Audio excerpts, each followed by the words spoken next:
live from Augusta. We're watching News 1226 at 11. Well, good evening and happy Sunday. I'm Hallie Turner. Thanksgiving travel has started, and what are we looking forward to as we start the work week, Emily? Well, Hallie, it's going to be a great start to the week. Temperatures will be in the 70s for the afternoon, both Monday and Tuesday, but you got to get through those cold mornings. Tomorrow morning, we'll be in those middle, maybe upper 30s in some spots, but a chilly start to your Monday. Make sure you have that weather, a heavier jacket for this colder weather that we are expecting again for the start of our work week. But good news is by the afternoon, you're not going to need it because, again, we'll be in those lower to middle 70s for the high. We'll see the sun at times, maybe a little bit of cloud cover by the time the afternoon rolls around, but still not halting our temperatures at all. We will have a pretty warm start to the week. Tuesday not looking much different, but we could see an isolated shower there. Something kind of a little fun tidbit here, what we can expect over just compared to years past. Now, Thanksgiving is not on the same day every year, so it's kind of a little bit harder to do this graphic, but the warmest, November 28th, was 82 degrees. We are not going to get close to that, but we could be close to that record rainfall, Hallie. So I'll tell you more about your wet forecast coming up. Thanks, Em. The Richmond County Sheriff's Office is asking for your help in identifying this man, and what you'll see next is the vehicle he was in. Deputies say he is wanted for questioning in connection to an aggravated assault from earlier today near a home on Broad Street. Call the Sheriff's Office with any information. And the Richmond County Sheriff's Office is also searching for a man this evening. Authorities say 82-year-old Daniel Lewis was last seen leaving Wellstar MCG yesterday morning around 10:30. Wearing a black hoodie and sweatpants. He is known to be around Earl Street and Bennick Mill Road here in Augusta. And over at the Augusta Dream Center, there were hundreds of turkey giveaway. Actually, there was 300 turkey giveaways given away for free this evening.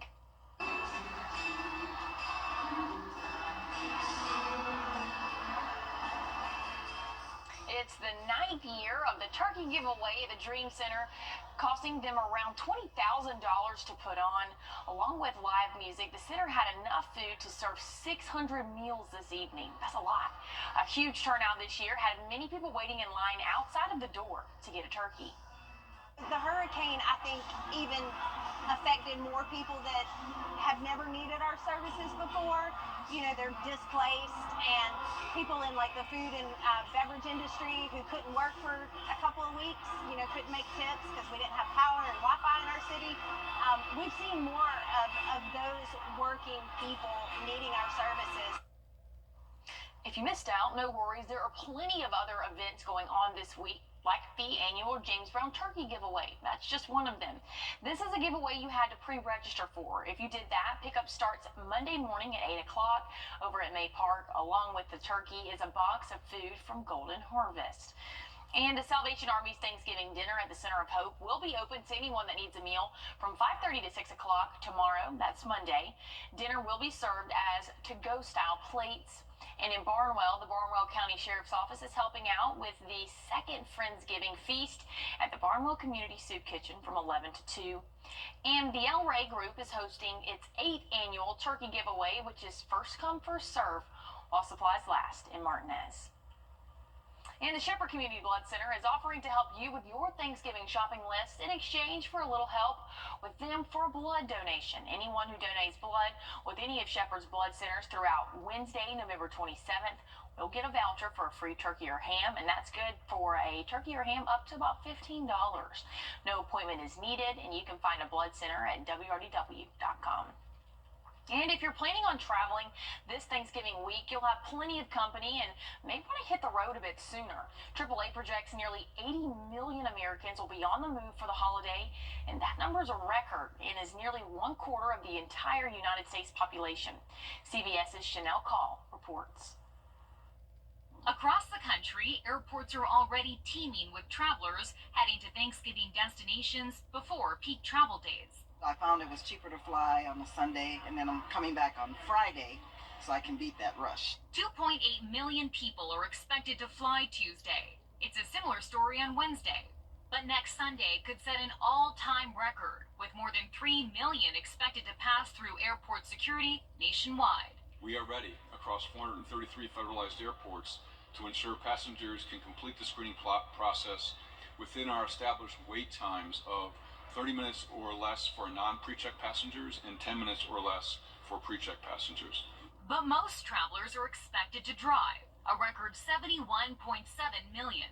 That's over 1 million more than last year. It's important to know when the peak congestion periods will be, which AAA anticipates will be Tuesday afternoon and Wednesday afternoon, between the hours of 1 p.m. and 7 p.m. The key is to avoid those afternoon rush hour commute times when people heading home from work are mixing on the roads with travelers heading in and out of town.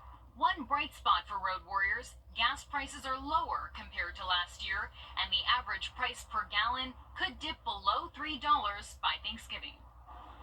And millions of travelers from coast to coast will also have to deal with some dicey winter storms already hitting the Pacific Northwest and Northern California, expected to move throughout the nation later this week. Chanel Call, CBS News, Newark Airport. Well, you don't have to travel far to see some Christmas magic. The Lights of the South are over in Grovetown, and they're back this year. It's opening weekend for the light show that runs just about a month long. It's open from 6 to 10 Monday through Sunday, except for the holidays. Hurricane Helene brought on a lot of worries for the land that is home to the lights. Trees destroyed, roofs and structures damaged. But thanks to volunteers and a little bit of Christmas magic, they were able to rebuild and return just in time for the holidays. There was a lot of changes. The American flag is all brand new because it was totally destroyed. The castle is completely brand new, all new lighting. It was completely rebuilt.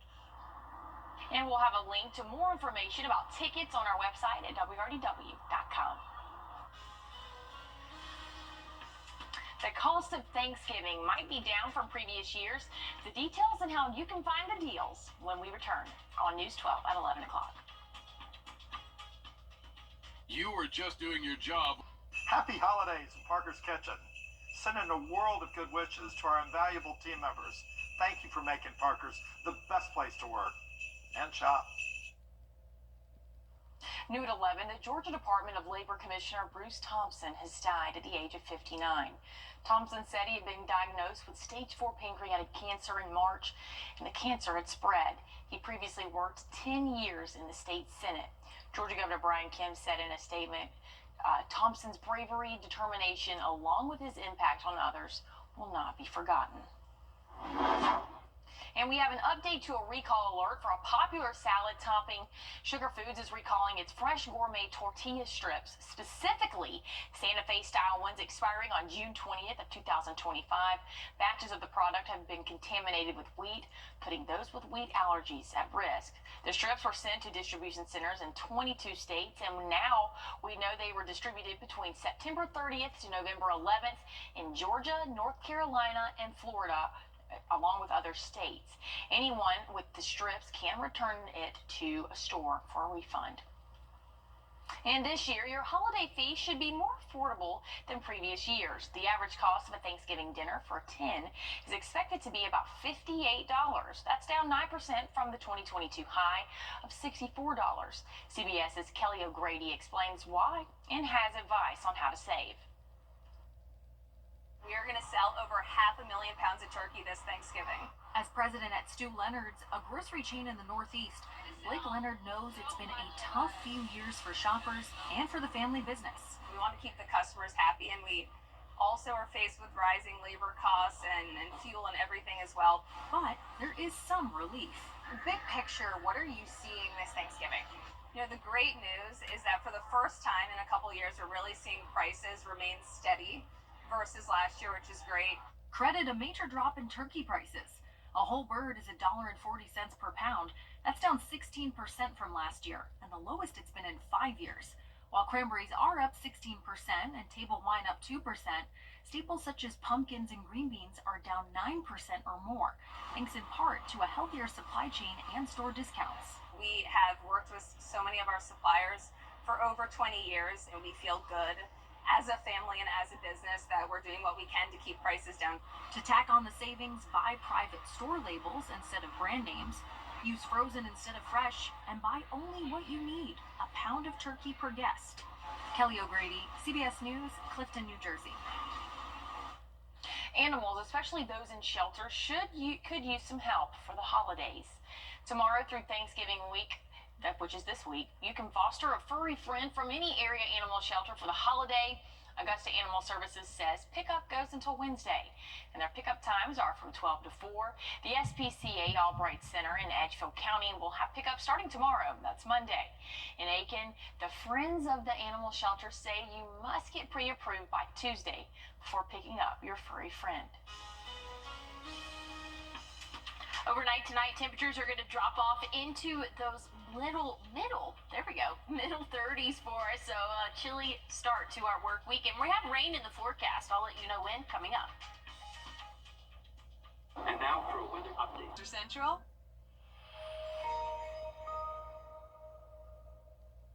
Trust meteorologist Emily Acton for your first alert. Well, the box office got the 1-2 punch it needed this weekend. David Daniel has the early estimates for the top 5 films in theaters.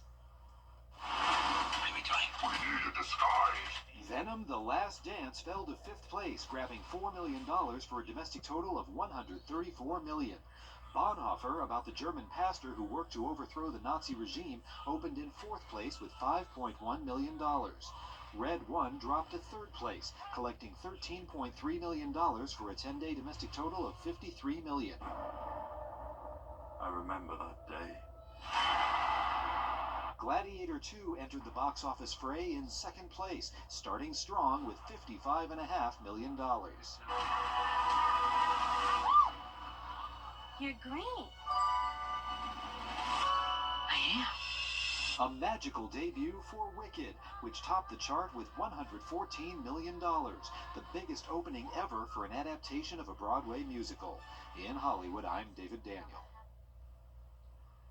Well, you know what? Wicked would be a movie I would go see right now. Yeah, my TikTok is flooded with everyone seeing Defying Gravity, and you know what?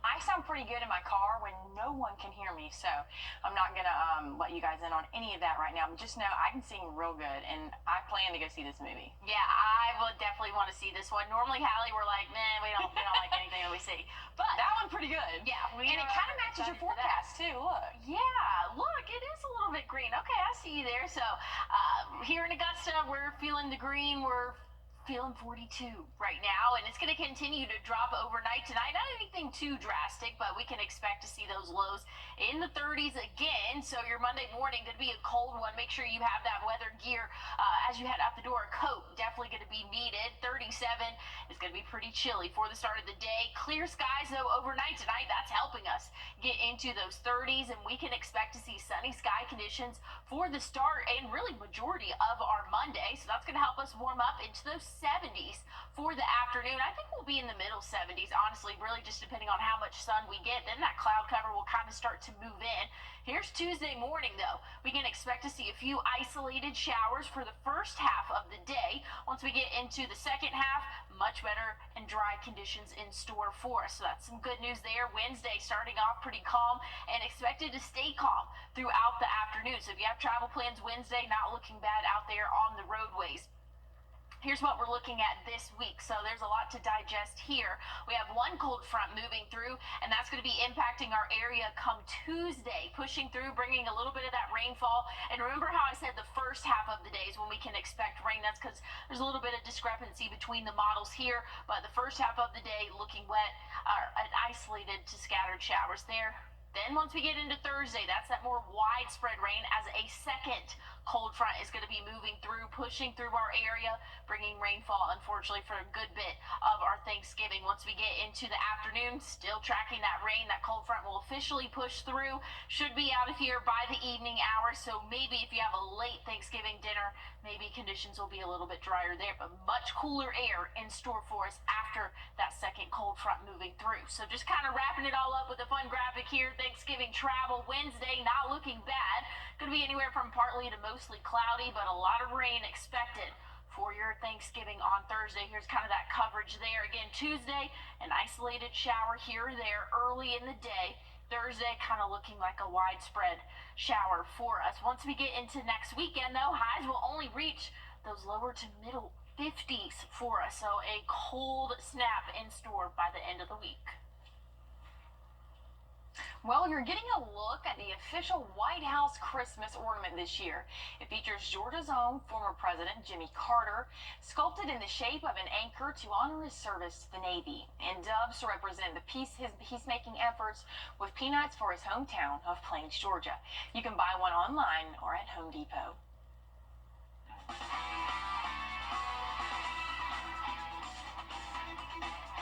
In South Carolina, women's basketball put up their 43-game win streak against the line on UCLA. Coming up in sports, Joseph Dory tells you how it finished. And as we head to break, here's a live look at Baltimore and your winning lottery numbers.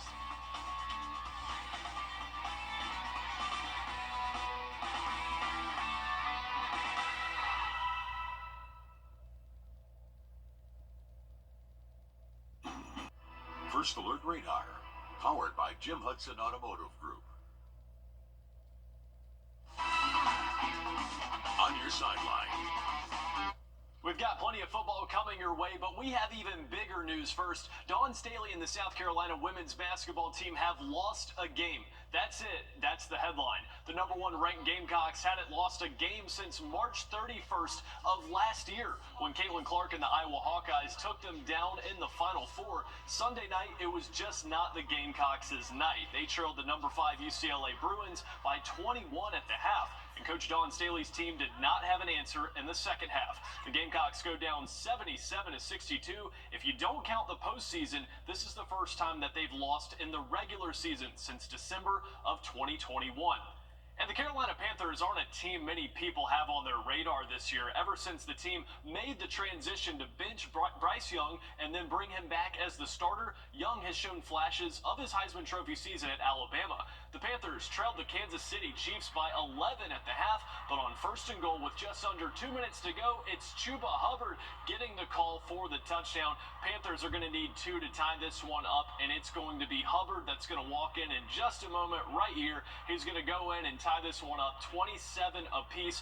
If we've seen anything in the NFL the past couple years, it's don't give Patrick Mahomes the ball with time left. Here he goes scrambling all the way down 20-plus yards into Panthers territory and into field goal range. The 3-time Super Bowl champ leads the Chiefs to victory as Spencer Schrader knocks in a 31-yard field goal. Carolina loses a close one, 30-27, and Young finishes with over 230 yards passing, a touchdown, and no turnovers. The Panthers will host the Buccaneers next Sunday at 4:05 p.m. And despite winning 2 out of their last 3, Carolina still remains in dead last in the NFC South standings. The Falcons still hold the top spot, but the room for error is shrinking. Atlanta was off this weekend and Tampa Bay wasn't. Baker Mayfield leads the Bucs over the Giants Sunday, moving them just a game back. New Orleans, also with a bye week, still sitting in 3rd place. In college football, a chaotic Saturday has completely turned the playoff picture upside down, opening the door for Georgia and maybe even South Carolina. We'll start with the Dogs, who slugged out a 59-21 victory over UMass on Saturday. It wasn't pretty, but it doesn't matter. With number 7 Alabama and number 9 Ole Miss both losing, Georgia is heading back to the SEC championship for the 7th time in 8 years. An improbable thought for the Georgia faithful has now become reality.